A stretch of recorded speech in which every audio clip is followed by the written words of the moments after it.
So welcome. Thanks you guys so much for joining us tonight as we discuss teaching and living in Thailand for our year program that departs in just a couple months in April.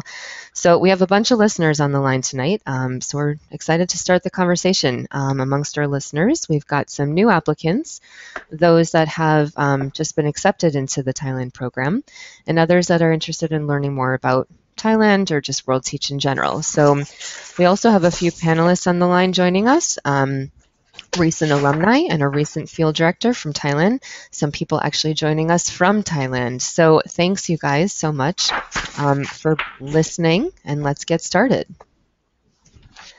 So we're going to go over our agenda quickly. We'll spend a few minutes meeting our great panelists and learning a bit about their backgrounds. So we're going to get into then the specifics of our Thailand program, including our partnership with local schools there, why there's an actual need for our volunteers, the support that's provided for our volunteers, including funding from the partner, and then what the remaining volunteer fee covers. From there, we'll focus on being in the classroom. How are placements made? When will you receive them? What teacher training will you receive during orientation? What sort of resources will or won't you have in the classroom? We'll discuss the option of TEFL certification and, most importantly, cultural challenges that our volunteers face in the classroom and in the community as well. After, we'll discuss living in Thailand. So what will your housing placements be like? With whom will you be living? What is the monthly stipend? What activities are volunteers involved in and outside of the classroom? And then we'll definitely be discussing safety and cultural challenges as well. And this is when we'll be able to get to hear personal experiences from our alumni that are on the line with us. So at the end, we'll quickly address volunteer qualifications and the application process before we dedicate time to question and answers with our panelists. So throughout the webinar, you can submit questions through the chat function that you'll see on your screen on the right. We have staff on the line that are ready to answer your questions now, so you can either chat them in now or save them till the end. If we don't respond right away, we'll address them together as a group at the end during the Q&A session. So with that being said, let's get started. So again, my name is Brooke. I'm the Director of Recruitment and Communications here at World Teach. I was a volunteer in Colombia in 2013, where I was teaching middle school and high school, and I was also training the local Colombian English teachers. Graduated from Emory University in 2007 and worked in corporate America for a few years before leaving for World Teach, and I have yet to look back. So Caitlin, also on the line with us, would you like to introduce yourself, please? Absolutely. I've already spoken with a few of the people who are on the line via email or via interview, but my name is Caitlin. I'm the admissions coordinator for World Teach. I first participated in a World Teach program in summer of '08, and I was in the World Teach Costa Rica summer program. That was a really completely life-changing experience, and it really put me on a path I hadn't expected, which was international education. So I subsequently graduated from my university, and then I went on to teach on the U.S.-Mexico border for 2 years, and then in Santiago, Chile for about 2.5 years as well. And now I'm back in North America in very snowy Boston, but I think about going back to teach abroad all the time. Yes, I would say that we all do. Anybody that's on this call anyways. Awesome, Caitlin, thanks so much. Okay, Melinda, we're so lucky to have you tonight. So Melinda's our previous World Teach Thailand field director, and you're joining us from Washington, D.C. So thanks so much for getting on the line with us tonight. Would you like to introduce yourself? Yes, of course. So thanks again to everyone who has signed up to this webinar. I'm very excited to talk to you about the new program. As Brooke mentioned, I was most recently the field director in Thailand for this past program year from September 2013 to September 2014. And I've stayed on to continue talking to the partners, and I'm looking forward to get this upcoming program settled in with a new field director and such. So I used to be a volunteer in China, and I taught high school there the year before I moved to Thailand. And I, as Caitlin said, you think about returning to Southeast Asia all the time. But I'm happy to be back in America for a short time. Very nice. Melinda, do you remember how you first came across World Teach and why you ended up joining World Teach? Yes, that's a good question. I had studied international politics, and I knew that I wanted to be abroad, and I did consider the Peace Corps. And at that time, I had thought that it was a very long commitment. It was 27 months, and when I was applying, I didn't have control over where I was going to be placed and what I was going to do. And I had studied Chinese, and therefore I wanted to choose the country that I could go to because I wanted to continue working on my language skills. And that's how I came across World Teach as a one-year teaching commitment. And it seemed like the perfect fit for me. So. Awesome. Perfect. Well, we're glad to have won you over Peace Corps. So thanks for joining World Teach. Okay, so let's go on to our two other panelists tonight. We have two previous volunteers, including Molly McGrath and Zach Gomez. Molly, would you like to start off by introducing yourself? Sure. Hi. So I graduated in 2013 from the University of Richmond, and I wanted to volunteer for a year, and I also wanted to travel. So I combined the two and discovered World Teach. So I was just there. I returned in early September, and I taught in a secondary school. And I came back, and now I am working in an elementary school on reading and actually very similar topics that I taught to high schoolers in Thailand. And so, Molly, how did you first find World Teach, and why did you choose Thailand? I first came across World Teach the week of graduation, actually. I was looking at programs where I could do a one-year commitment, and I noticed that World Teach was out of Cambridge, and I'm from Boston, so that caught my eye, and I started looking more and more into it and saw all the countries that were available, and that was really appealing. So I looked around at the different departure dates, and Thailand worked perfectly, and it also I had been really interested in traveling to Southeast Asia and being somewhere warm for a year. So that is how I ended up in Thailand. Perfect. Awesome. Okay, great. So, Zach, would you care to introduce yourself, please? Sure. Hi. I guess it doesn't say in my bio, but I'm originally from Long Island. I don't know if you can hear my accent. But I went to Columbia University and graduated in 2010.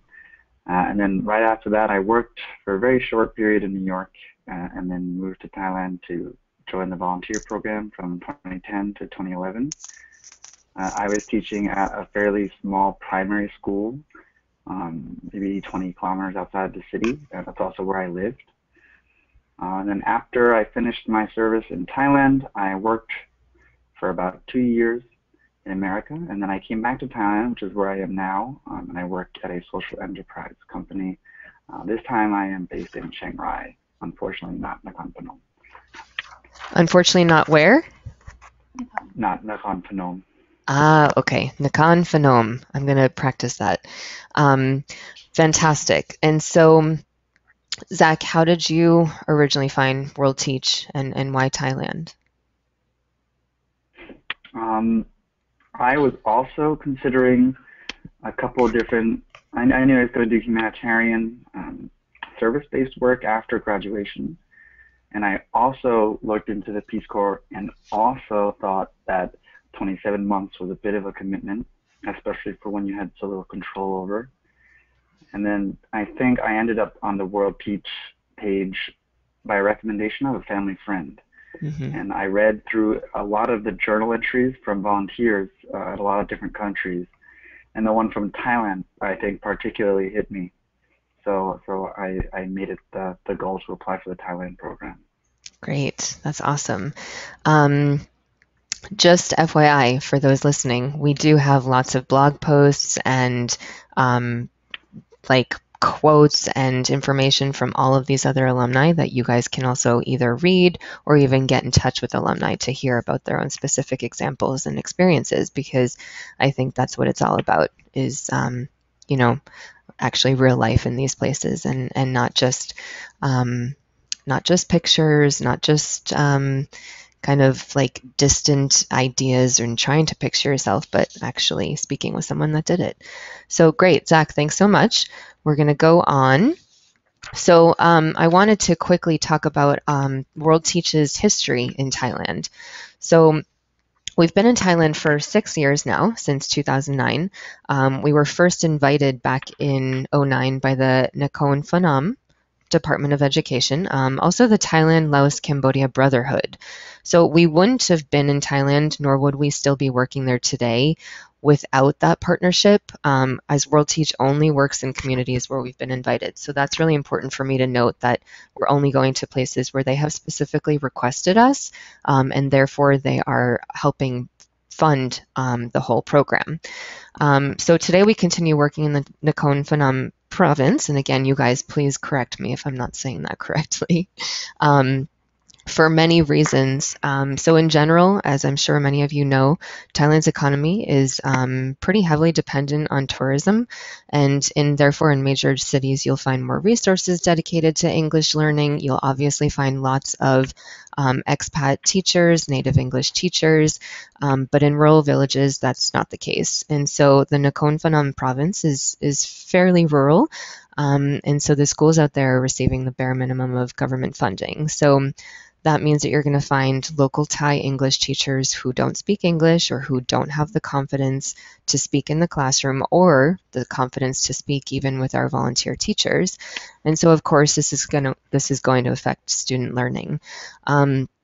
Melinda, because you've worked in the country and worked specifically alongside the partners, and have worked like really hard at intensifying those relationships and making sure that we get additional funding and all of that. Is there anything that you would want to address on the relationship between World Teach and the schools that we work with there, or kind of just in general why you believe that there's a need for our volunteers specifically in this province? Yes, I'm happy to contribute. So Nakhon Phanom is a province of Thailand, and you can think of that like a state of the United States. And so Nakhon Phanom is actually right on the border of Laos. So it's either a 12-hour bus ride or a 1-hour flight from Bangkok. So that's just to give you an idea of how rural or isolated it might be. So whereas you might find a lot of foreigners and expats in Bangkok or even Chiang Mai, there's not as many people who come to Nakhon Phanom for tourism explicitly. And then just to give some background about the province, there's a capital city of the province which maybe has 6,000 people or something like that. And you do actually find some other English teachers there, but they teach at the main high schools. And so our volunteers teach in the village schools, which are maybe 30 minutes, 45 minutes outside of the capital city of the province. Again, just to give some idea of what the spread of volunteers might look like. Mm-hmm. And so the way that education is sort of organized in Thailand, so you have the Ministry of Education, and then you have the departments of education for each province. And in Nakhon Phanom, there is a secondary education service area office, and so they're responsible for high schools, or what you would call middle schools and high schools, so grades 7 through 12. And there's one education office that we partner with there.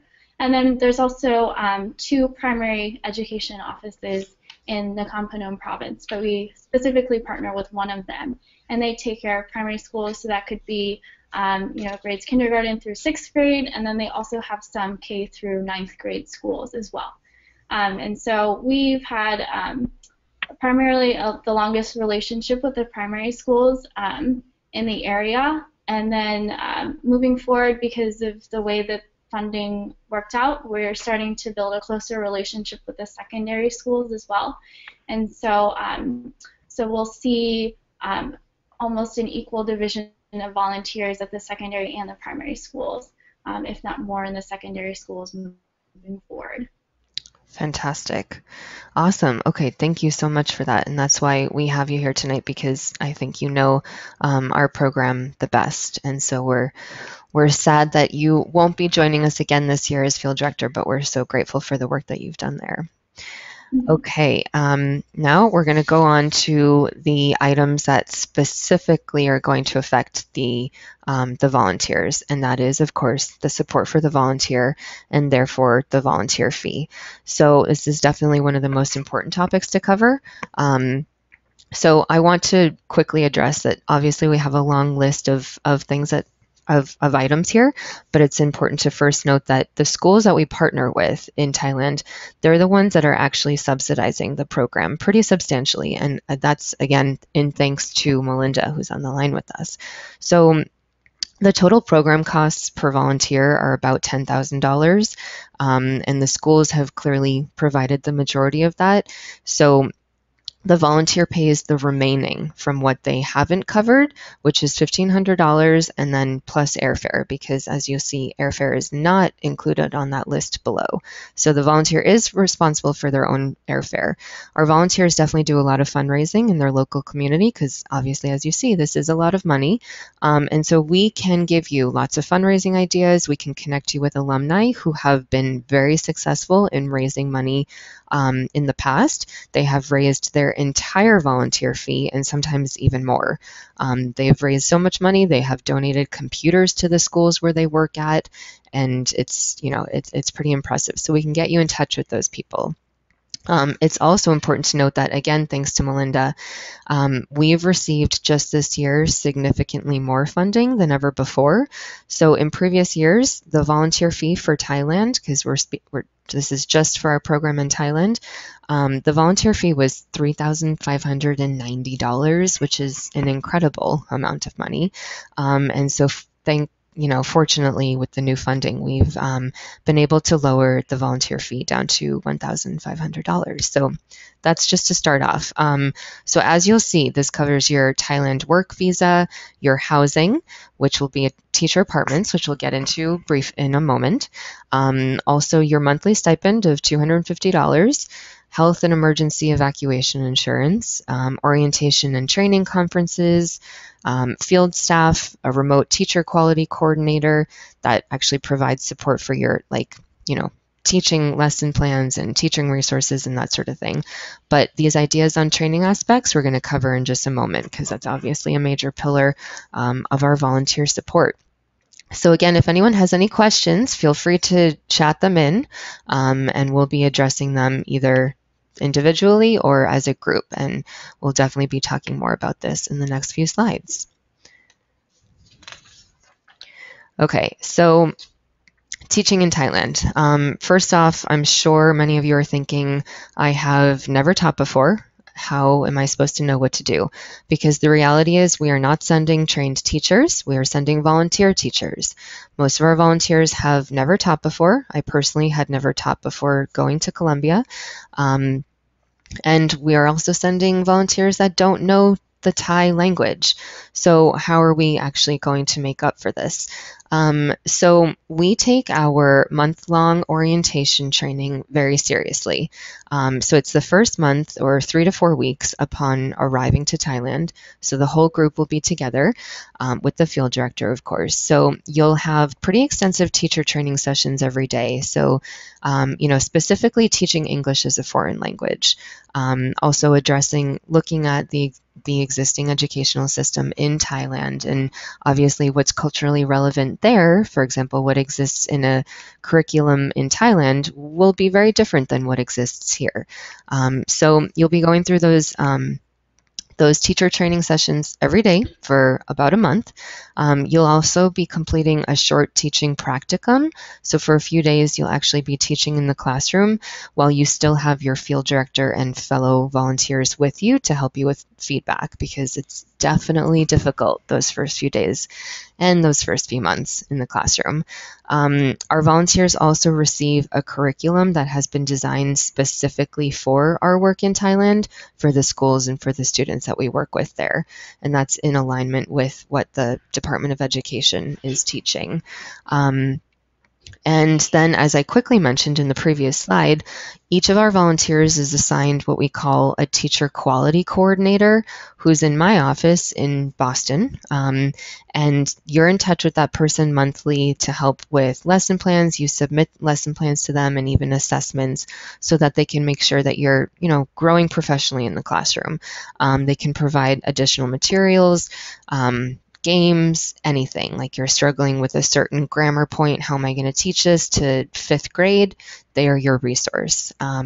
So during orientation, volunteers will also be having daily Thai language classes. So by the end of the month, you'll have like a little bit more confidence because again, the majority of our volunteers don't know the language upon arriving. So all of those fears, you can just put them away because everybody will be in the same place as you. You'll get there. You'll get through orientation, even though at moments you might think you won't. And then you'll get to your classroom, to your placement, and you'll be like, okay, I've been with enough English-speaking people. I need to be in Thailand in my own placement, in my own community, and just do this. And it's definitely scary, but it's pretty great. Okay, let's hear from our panelists on the line. So Melinda, since you oversaw all of the volunteers in their schools, can you say kind of just in general what sort of resources most classrooms are equipped with or aren't equipped with? And also the level of English among the local English teachers? Yes, I think I would also like to ask Molly and Zach too to weigh in because they were teaching in the classrooms.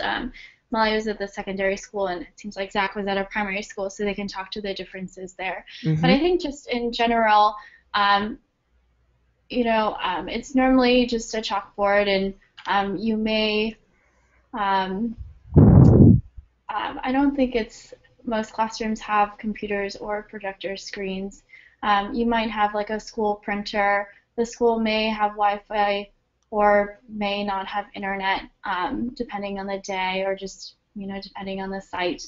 And then with the English level of the teachers, it can be hit or miss. I think at the secondary school, it's necessary for them to have majored in English in order to teach English, whereas the primary school, sometimes you'll get teachers either of the grade level that will teach a specific, like a first grade teacher will teach science, English, math, and all the different subjects, or you may have a dedicated English teacher who may or may not have majored in English as well.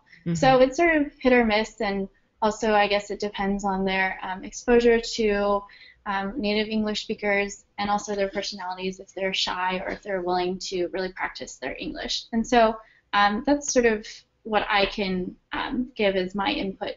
But I think it would be interesting to hear from also Molly and Zach. Yes, definitely. So that's what we will do. So Molly, remind us, where the age students that you taught, and also had you taught before joining World Teach? What was the size of your classroom? How did you feel in your classroom there? So I had not taught before going to Thailand. I had been a substitute teacher a few times, but no extensive teaching experience. I would say in my classrooms I had whiteboards, and I had projectors in a few classrooms, and I had computers in a few classrooms. I didn't really use either of those just because it was more trouble than it was worth, and my students weren't really able to help me figure out how to do that. But I was teaching in a secondary school, and it was pretty large. I would say compared to the other volunteers my year, I had more resources in the classroom just because the school was so big. They had more resources. So I also think that the teachers in my school were their level of English was a lot higher than in the primary schools, from what I gathered from the other volunteers. I had a few people that could speak almost fluent English, and once I could understand their accents, I was able to communicate with them, and they were very helpful. And that was really helpful throughout the entire time being there. The support of having a few people that could speak English and help me in the classroom was awesome. Of course, definitely. Perfect. Okay, I'll have more questions for you in just a minute, Molly. But for now, Zach, so tell us about your classroom, how you first felt at the school, whether you were kind of welcomed by the other teachers or not, how you felt about, the resources that you had or didn't have, and, what sort of experience you brought to the school, like had you taught before or not, etc. Uh, Previously, before coming to World Teach, I had taught, but it was more like a volunteer program. So I teach a weekly class. This was near my university. It was a volunteer program, so it's semi-regular, and it was like a fairly light introduction to teaching. So I had done a little bit, but my feeling going into it was basically that I hadn't. So I was considering myself a very fresh teacher. Mm-hmm. Um, I will say that the orientation was a big help. It gave me a lot of confidence, and it also gave me like a handful of pretty valuable tools, which I made direct use of during my teaching in the Campanile. So it was actually very useful, and it kind of shook away a lot of the butterflies before going into the classroom. And then the actual experience of myself at my school was very small. About 20 kids per class, 20 to 25 kids per class. It was grades K through 6. I had a few resources. I had a whiteboard. There was a room with computers. It was not my room, so I didn't really use that. And then, whatever you happen to bring in. So I had a computer, which I brought in and kind of used as my TV and sound system if need be. I didn't find needing lots of resources to be a huge issue. Mm-hmm. I had enough tools from the orientation to be creative enough with limited resources, which was fine. Great. The Thai teachers you get ups and downs. I think I had a few Thai teachers who were fairly competitive that they weren't so helpful, but a few Thai people who, and this goes true, I think, for lots of Thai people everywhere, that the ones who were helpful beyond belief. They were completely selfless and completely kind, and they helped me in ways that I couldn't even imagine beyond just the classroom. So I did have a lot of support when I ran into trouble dealing with Thai students or Thai bureaucracy or problems about living or working with the school. There was always at least one person who was very, very willing to help me and always got me through these kind of random problems. That's amazing. I think that kind of touches on the World Teach experience in general. It's definitely about these relationships that you are forming in these communities. You arrive as a stranger and you definitely leave, or maybe don't even leave, because you have created this new family there. So I'm really glad that that you found that there. Now back to Molly, because of course teaching is very difficult.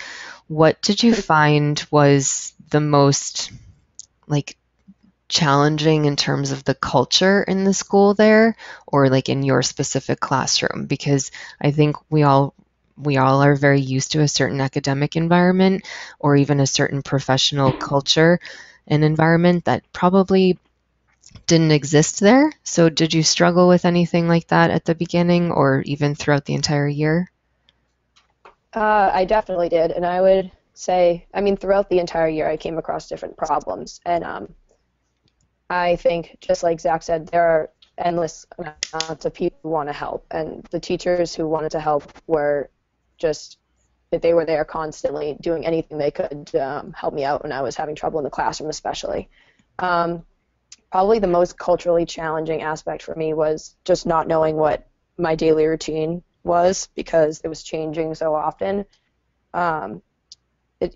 Patience is probably the biggest thing that you kind of have to go in with, and there were a lot of times where my schedule would change or school would be canceled, or even everybody was wearing white for prayer day and I showed up in a different outfit.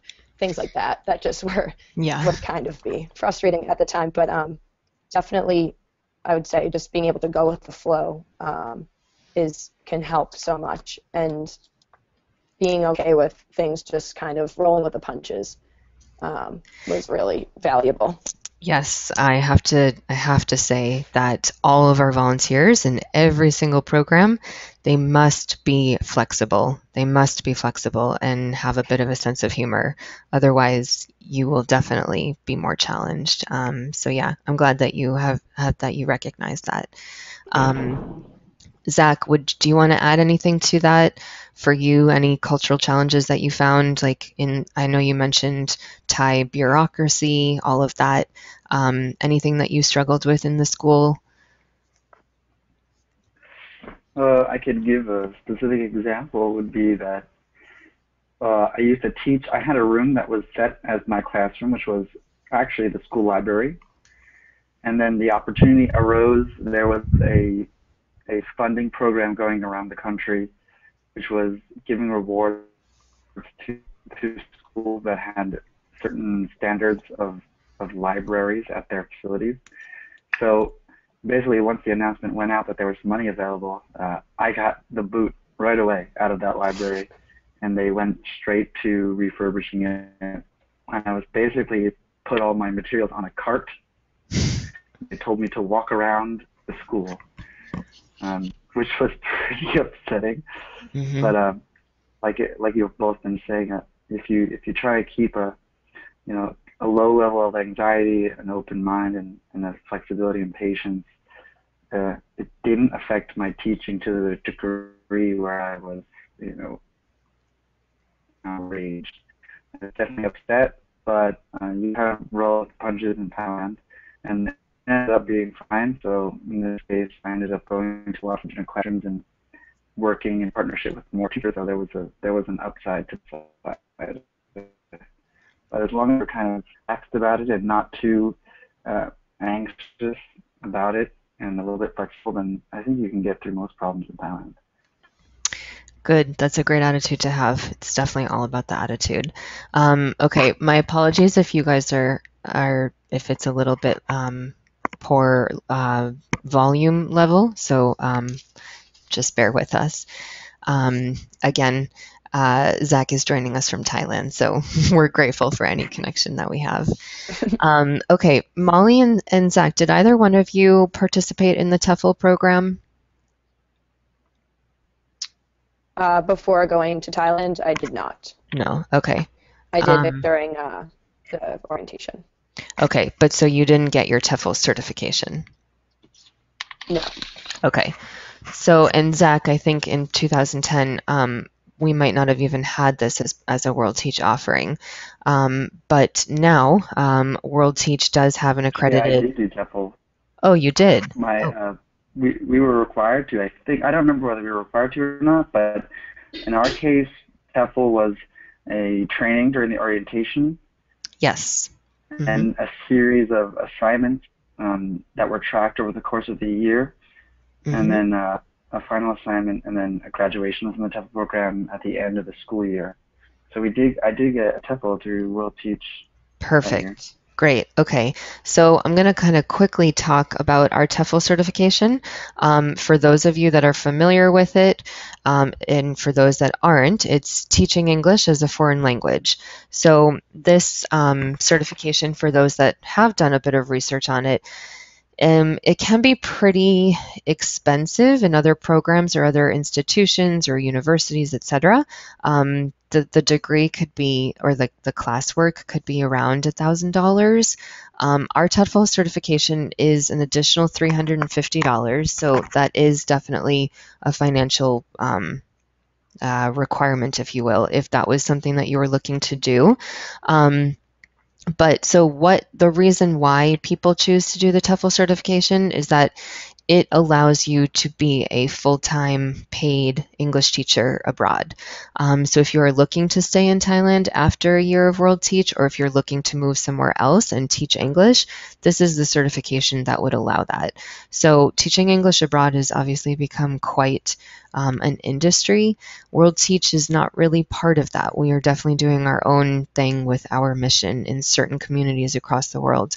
But for example, if you are interested in moving to Bangkok, every expat teacher there will have a TEFL certificate. And so this is something it is done throughout the year. as Zach was just saying, but you do have to do it's about 14 hours of observation right before leaving for Thailand. So you can go to an ESL classroom here in the States or wherever you're located. And then you fill out a questionnaire and then you do your work in country. So it's a pretty good option for people that are looking to continue working abroad. So we can always get you in touch with people that have done their TEFL that did do their TEFL certification to talk about it further. But it's a fact that a lot of our volunteers end up staying in country after World Teach, whether they do TEFL or not.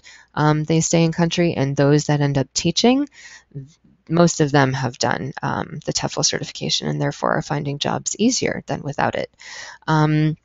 Okay, so the last note on teaching in Thailand before we go on to living in Thailand, because obviously your life is more than just your job, it's important to note that we are full-time teachers. So I know that the term volunteer can be kind of misleading, but we're full-time teachers. So you are probably going to be in the classroom for about 20 to 25 hours a week, and then also involved in other activities on campus and lesson planning, etc. So you could be on school grounds for a full 40 hours a week. And when school is in session, you're in session. And when school's on vacation, you're on vacation. Or as Molly was saying, when there are like festivals or school's canceled, that's your day off as well. Those things happen quite frequently in a lot of these countries where we work. So it does take some flexibility, and also you can kind of take advantage. But in terms of like traveling and stuff like that, is for vacation, we'll talk about that later. So we're going to go on to actual living in Thailand, life outside of the classroom. So before we hear from our alumni on the line, I'm just going to quickly go through our placement process. So if and when you're accepted, you'll fill out what we call a volunteer profile form. And that's when you list your preferences on what age students you want to teach, what sort of environment you want to live in, whether you prefer to live and work near other volunteers or if you want to be further away from them, for example. And then based off of your preferences and experiences, your previous experience, your field director is going to place you according to where she thinks you're going to be the most successful, personally and professionally.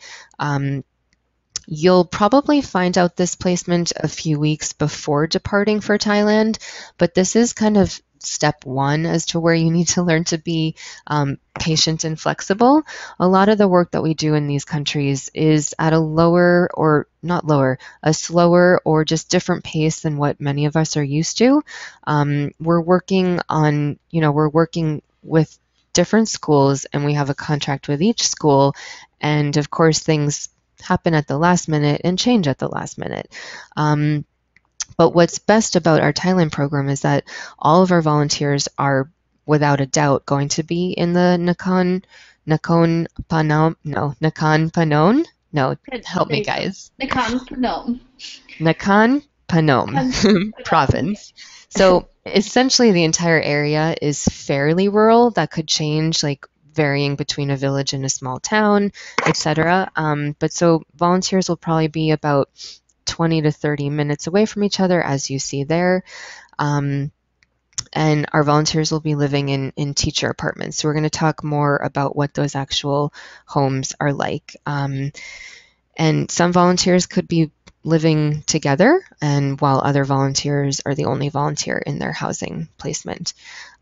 We do expect to have a group of about 10 volunteers in Thailand. It could be bigger, but that means for those that are listening, get in your applications now so that you can have a good chance at that. So, okay, before we speak with Molly and Zach, Melinda, can you, again, in general, because you kind of oversaw many volunteers, can you address the range of accommodations and amenities that volunteers may have or may not have? As you'll see, I listed here amenities that you will absolutely have, but then there are some that may not be guaranteed. Could you address that for us? Yes. So like I said, for the past 5 years, we've been in Thailand and we focused mostly on primary schools. But going forward, we're going to focus more on secondary schools. And so I think it'll be very helpful for Molly to talk about her teaching apartments and housing in that sense. But as you listed, yes, you will be guaranteed a private bedroom that's, that has some sort of lock, so you have privacy that way. You'll be having living and cooking space, and so usually Thai kitchens are outside. This might not be a full range stove with an oven, but you'll have like a hot pot or something like that. And you may or may not be living in another house with other teachers. They could be other Thai teachers at the school, usually of the same gender, so we won't put a man and a woman together. Or you could, some volunteers in the past even had their own sort of room or house. But it's not guaranteed to have an air conditioning unit. Usually the schools will provide fans. You might not have hot water. It depends on the placement. You might not have a Western toilet, or you might not have internet. I think you can opt. In one volunteer placement last year, she opted to pay for internet at her house, so that was more convenient for her. And just to talk about, the field director housing, even still in the capital city of the province, I did not have a Western toilet. So, so they will relate to you in that way. So that's my sort of take on things. Awesome. Great. Thank you so much. Okay, Molly, tell us about your housing situation, who you lived with, what amenities you had. I think everybody usually likes to know about internet, what your commute to work was like as well. So I lived on the campus, my school's campus. So my commute to work was a 1-minute bike ride or a 3-minute walk, depending on how I was feeling that day. Nice. And I lived with another volunteer. We had our own bedrooms, and then we had a downstairs with a bathroom and a little kitchen area. And we had running water and a Western toilet, and usually hot water. At the end of the last 3 months, I had an air conditioner in my room, and that was a game changer. That was awesome. So it gets pretty hot towards the end, towards the summer. And the only thing I would say that we were wanting for was a sink. But besides that, we were able to make do with a hose and a bucket, and we were fine. We also were given a lot of the schools, if you just ask for certain specific things, they'll find them for you. So we asked if we could have an electric walk, which is I had never really seen in America, but it turned out to be the most helpful thing I've ever owned. Could literally cook anything I wanted in it. But our house was, I would say, was definitely very comfortable. We had plenty of space. There were some girls from China who were also teaching at my school, and they spoke English, and they lived next door. We had a Thai teacher living on the other side of us, and we were in a little neighborhood with all different teachers. So our living situation was pretty great, I would say. Awesome. Great. Thank you. Okay, Zach, if you want to share your experience as well. And then also, I would love to know what sort of activities you got involved with, outside of the school. What was your average weekend like? How you immersed yourself in the community, etc. My house was right next to the school, so that was very nice. It was just a few steps to get to work every day. I had my own kind of mini kitchen, which is basically like the electric pan that Molly was just talking about, which is the best, and a water boiler and a sink, so it's enough to get by. Mm-hmm. I had a washing machine, which is kind of, in Thailand, some of them are more like just big plastic boxes that spin your clothes around a bit, but it got the job done, which was nice. No air conditioning. I did not have hot water. I did not have a Western toilet, which was interesting. I did have internet, but it was very spotty. So sometimes it was like I didn't have internet, but just enough.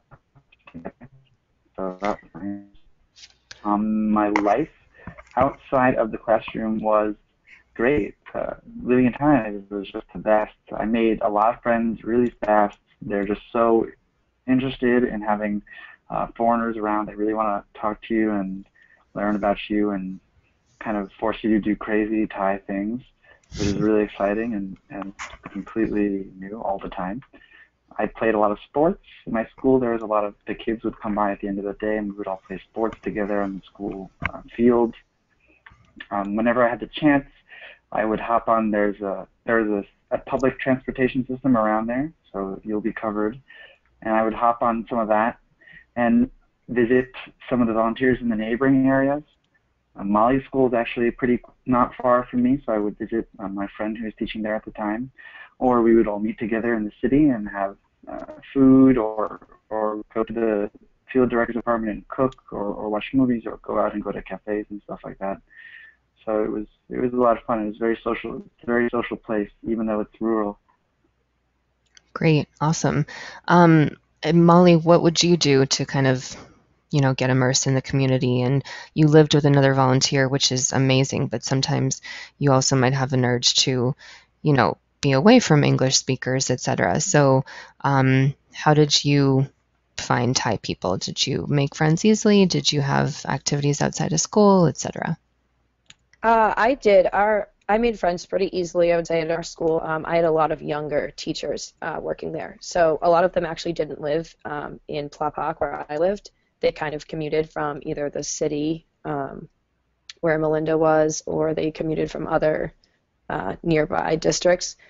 But my roommate actually went back to America to start school a month before I left. So at that point, I was kind of forced to make some more Thai friends, and that they are very excited to talk to English speakers and to practice their English. And I actually stayed with a Thai teacher for a couple nights because she wanted to teach me how to cook, and that was great. They're just really friendly. There's an endless string of people who want to talk to you and be friends, and sometimes you just have to separate yourself from that if you need alone time. That's really the only issue. Yes. But yeah, it was great. We went into Nakhon Phanom on that public transportation that Zach was talking about, and there were a lot of volunteers there. There were other American teachers there, so it was great. It was really fun. Awesome. Okay, perfect. We'll have some more questions for you guys in just a minute during the Q&A about your lives there. But I wanted to quickly address health and safety.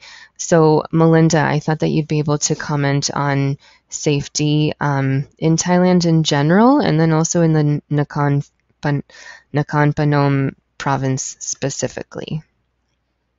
Okay. So I think one of the things that might be on the forefront of people's minds, especially relevant to today, is the political situation in Thailand. And so last May there was a coup, and the military sort of took over the government. But this sort of did not affect anything in Nakhon Phanom because it was so far away from Bangkok. And also, just to give some perspective, this is the 12th coup in the history of Thailand. And so, I mean, this is not their thing, but it's sort of their thing, I guess you would say. But again, life wasn't really different in Nakhon Phanom, I would say. There was a curfew that was sort of imposed for a couple of months, where we had to be in our houses at 10 p.m. through 5 a.m., but it was really at that time anyways. So political, the political instability in Thailand does not really affect things that happen in Nakhon Phanom. And also, I think, to the typical Thai person, I don't think their lives were as affected by it. So that is something that we did not really, or I did not really worry about for my volunteers when that was happening when we were in country. Some other issues for safety, road safety is a little, I guess, overlooked there. People don't really wear safe seat belts, and you might see people riding in the backs of pickup trucks, but that's sort of the way that things go in Thailand. Driving isn't, people might not really pay attention to the signs. They also drive on the left side of the road, so heads up. But I think, for the most part, our volunteers were safe. The only thing that we do sort of talk about is if a volunteer goes to an event, there might be drinking of alcohol at these events. And, of course, the volunteer can, refuse. And, there's some sort of peer pressure there. I think some of Molly and Zach might be able to talk to this. But we just want to make sure we've stipulated in our contracts or MOUs that the volunteer has sober transportation, just in case they feel uncomfortable in a situation where there's a drunk driver and they need to get home. And then the other issue of safety that I might want to talk about is there are a lot of stray dogs in Thailand. And so, you might be biking down the street or something and there might be like a pack of dogs that bark. And so that can be very scary, but usually they're harmless and they're just territorial. So you can either find another route or that sort of thing. So this is just another heads up. Okay, great. And healthcare options specifically in the rural areas where our volunteers are. If there was an instance and somebody needed urgent care, what's normally done? Okay, so each village or town area usually has a clinic that's open, and so if they have something minor, they might be able to go there. There is a hospital in Phnom City that volunteers can go to. Usually we suggest that they go with an English teacher, and the field director will meet them maybe with one of the partners from the Educational Service Area Office to make sure that there's a translator there and that they're getting care. But if it's something more serious, we might take the volunteer either to a hospital in Khon Kaen, which is the city about 4 hours away, or we might even consider taking them to Bangkok if it's very serious, because they have internationally recognized hospitals in Bangkok. And so there in Bangkok you can get very, very good care if needed. But in general, there are a lot of clinics and a lot of doctors around. In terms of getting a correct diagnosis, I think in Thailand, doctors seem to overprescribe pills. But I think, World Teach and the field director, we do not claim to be medical professionals, and so we try not to give, that sort of advice. But if you do go to a clinic, and I think, one of our volunteers went last year, and I think she was suffering, I think she had a fever or something, and the doctor gave her some I don't know, antibiotics that had to do with like bronchitis or something that was like not related. But she did go to a clinic, she did see someone, and she felt that she could take care of it on her own. There is a health system in place if more care is necessary. Okay, great. All right, very quickly, as you'll see at the bottom of the screen here, that the monthly stipend is about $250 US. Molly, because you're the most recent volunteer, how did you do with the monthly stipend? How did you budget for that? What did you spend most of your money on? I found that was plenty, and I spent most of the money on food, I guess. That was kind of my only expense. We cooked for ourselves in our house, so we would go to the market every day and buy food. And to say the food is cheap is just the biggest I can't. Yeah. I don't even know how to express how cheap it is. I really I was so surprised every time. So that really wasn't. It was maybe, I think I spent maybe $3 a day on food, and that was breakfast, lunch, and dinner. So that was what we spent most of the money on. If we tried to save a little bit so that we could travel on weekends, and we tried to save a little bit for our vacation time, which was definitely possible. I think one of the volunteers only used her saved stipend money for her vacation, which is really impressive. So yeah, that was definitely enough. And if we had any issues, we could always, our schools were pretty helpful. Okay, great. Since you mentioned the travel, I'll let you tell us about it. So, how much vacation time did you have, and did you find that, like, because again, you guys, this is a living stipend. This is not. Oh, there's a bit of noise, sorry.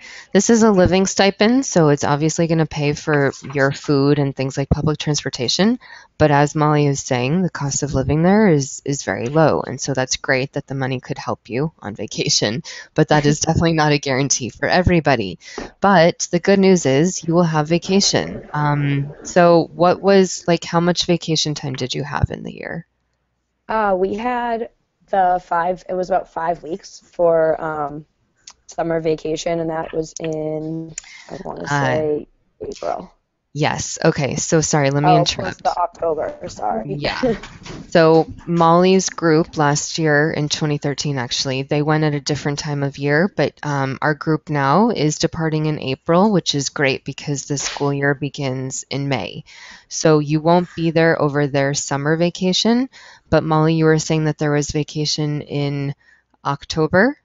Right, so that was actually, it was like reversed. So our orientation was October. So Yes. we didn't get that break, but I'm pretty sure it's the same thing, either 4 or 5 weeks. And you're able to travel during that time. And then, like as you mentioned, there are so many holidays. They're almost impossible to predict when those holidays will be. Usually it's a text that morning that you don't have school. Mm-hmm. But sometimes if you really hound some of the teachers, they'll let you know in advance. So there were That's why. several long weekends that we were able to travel during those long weekends. And my family actually visited, and I was able to get vacation time when they came to visit me. So that was great too. Great. That's awesome. Okay. All right. We're going to go on. I know it's 8 o'clock now. We just have a couple more minutes for those that want to keep listening. And I have Caitlin on the line, our admissions coordinator, to Hello. quickly tell us about the application process. Yeah, absolutely. So I've spoken with quite a few of you already. I see some people who've already started applications who are logged in now. So basically, just an overview of the requirements for the Thailand program. The age cap is actually at 40, and that's a requirement set down by the Ministry of Education in Thailand. So that's something that we definitely have to follow. You need to be a native English speaker and have a bachelor's degree in any field. Again, as it says there, we accept a lot of people, and as Brooke said, a lot of people without formal teaching experience or even informal teaching experience. So you should definitely not worry about participating even if you don't feel like you've been formally trained as a teacher.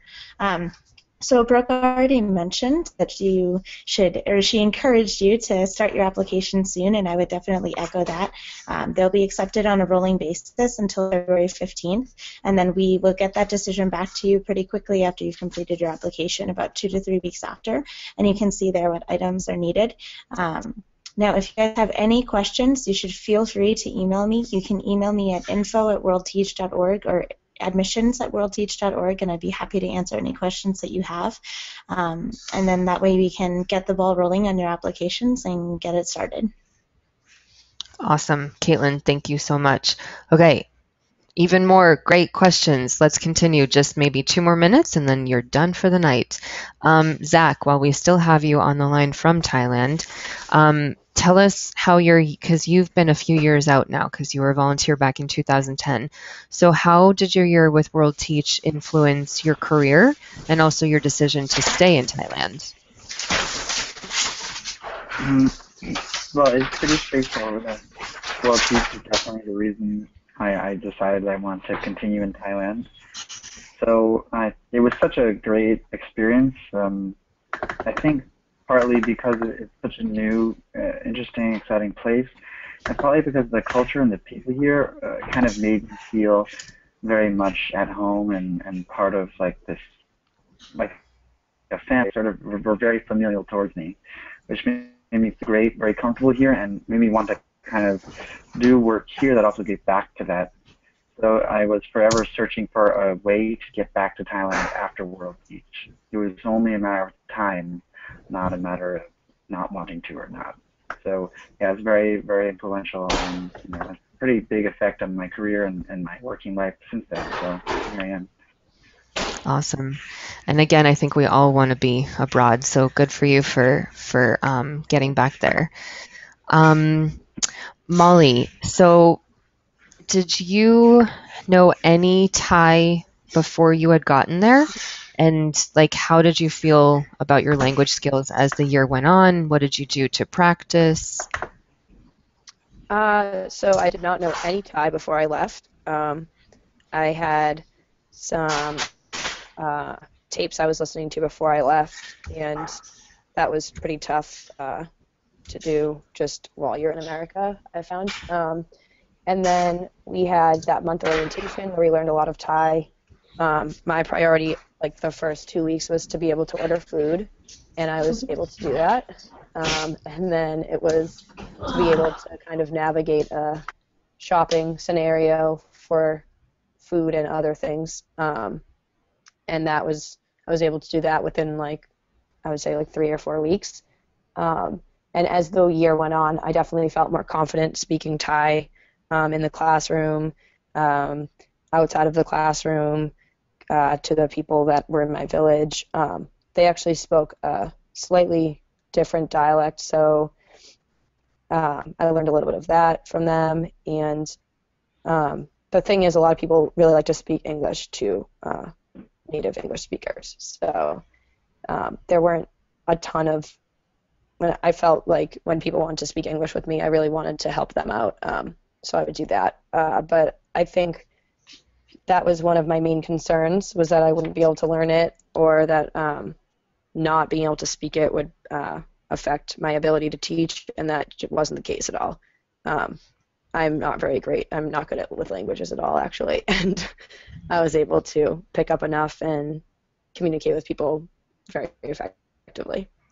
Awesome. And on that note, actually, it's a good thing you bring up, we're English teachers, so it's English only in the classroom. It's English immersion for the students, just like our volunteers are having Thai immersion in their daily lives there. So your lack of knowledge of the Thai language is not going to hurt you as a teacher, because you do not want to have to rely on that language in the classroom because it's English only. So that's a really good point. Right. Okay, so next question. And again, if anyone has more questions, just type them in. And then we're just about done here. So I had a question actually from somebody that registered, Zach. They were asking about, difficulties adapting to the food or to the water, or obviously, the stress of moving internationally can definitely have an effect on physical health. What was the food and water difficult for you at the beginning, and kind of just in general, tell us about what the food is like there?